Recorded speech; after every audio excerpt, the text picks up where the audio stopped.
Why does some whiskey taste like an ashtray? Now, this is a question I get asked quite a lot, and it all comes down to the malting of barley. Now, in order to make a malt whiskey, you need to malt your barley.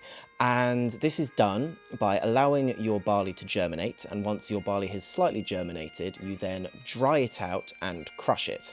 The smokiness or the peatiness in whiskey comes from how you dry that barley.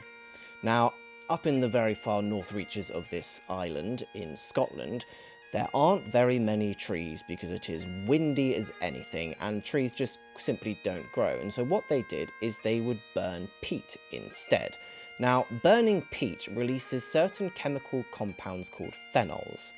These compounds in the smoke then bind with the barley, giving the peaty flavour.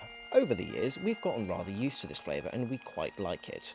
Whilst nowadays you don't need to use peat in order to malt your barley, lots of people still do it, particularly on the islands, so Islay, Arran, Jura, Skye, all these different places, particularly on the west coast where there are really absolutely no trees. Another reason for the need to burn peat comes from the fact that there is barely any sun in Scotland, because that, back in the day, was the other way of malting your barley.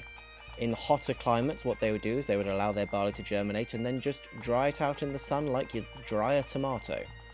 In Scotland, that's not an option. So they made do by burning peat, which is essentially flammable mud. In short, the reason why some whiskey is smoky is because Scotland doesn't have any trees and it doesn't have any sun. Yeah, that sums it up.